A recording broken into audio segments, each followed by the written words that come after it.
not about team morale. SEALs can be deployed anywhere, but like their name implies, they specialize in operating around water.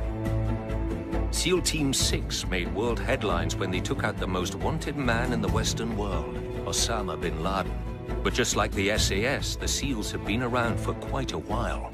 The Navy SEALs were born out of a speech JFK made in 1961. President Kennedy felt the need for a unit that could conduct unconventional warfare in a maritime environment.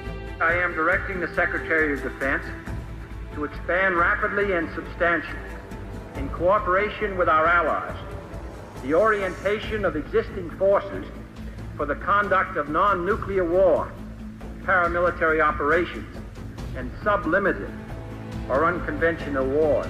The U.S. Navy SEALs' first success was in the Vietnam War as an unconventional warfare unit that wreaked havoc on the Viet Cong. They were known as the men with green faces because of the camouflage paint they used. What makes the United States Navy SEALs unique is how cold, dark, deep, salt water sorts men out. And this is what makes their selection process so rigorous, so demanding, and produces so few graduates.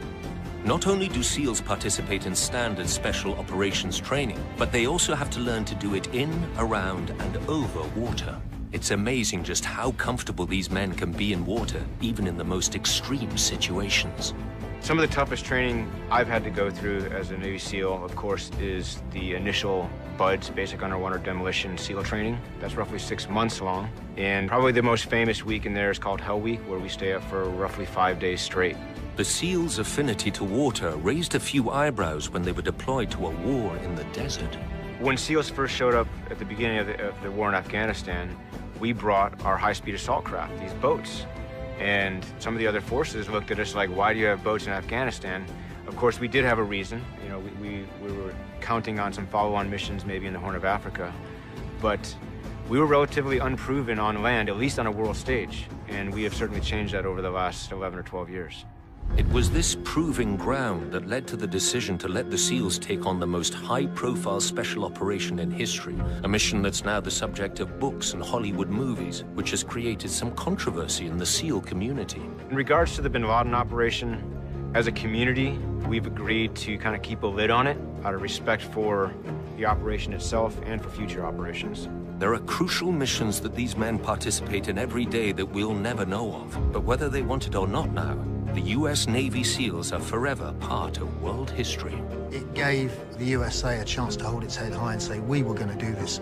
And wherever you go and wherever you hide, eventually we'll find you. And they managed to do that, and they proved it. It was very important for the morale of the Western world.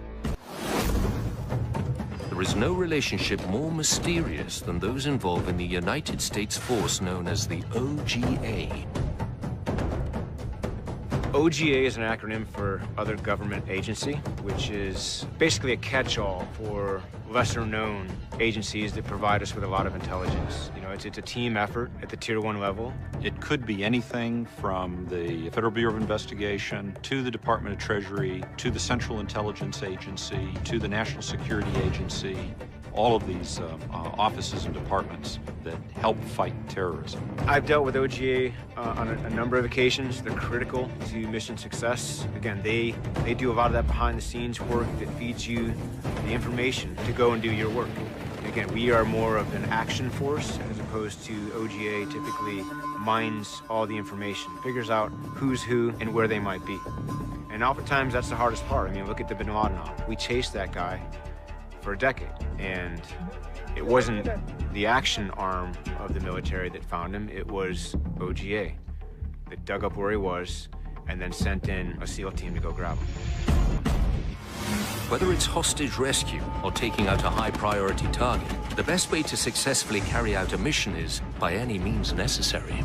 Essentially, through unconventional warfare, you're trying not to have a fair fight. You're trying to stack all the odds in your favor. Delta Force is also a component of JSOC, the Joint Special Operations Command. Where the U.S. SEALs represent the Navy, Delta's primary function is counter-terrorism and direct action missions such as hostage rescues. A typical hostage rescue operation that Delta participated in during the Iraq War occurred in 2004 in Ramadi. 5 contractors, foreigners, had been captured by the insurgent forces, who executed one of them. But exactly where they were kept and who was keeping them and how many people were guarding them was initially unknown. Most Tier 1 groups are heavily trained for hostage rescue. It's all about knowing your specific job, trusting your team, and practice. Lots and lots of practice. With excellent intel provided by Polish forces, the hostages' location was pinpointed to a remote house, and Delta sent out on their daring mission.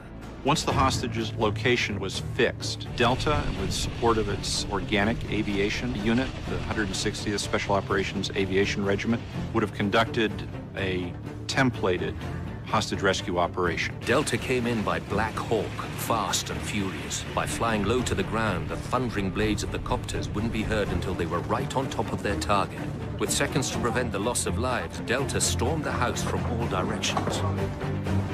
If you had been on the raid, you would have fought your way into the building, clearing each room, employing all your training and target discrimination to ensure that you kill the insurgents, but you don't kill the hostages, but making sure that you treated them as if they might still be a threat in case any of the insurgents were playing hostage in order to escape the attack. Once on the ground, the entire mission was over in a matter of minutes. The 4 remaining hostages were rescued, and the kidnappers had no idea what hit them. Thanks to specific training that only Tier 1 units experience, Delta was able to do their job with sharp precision.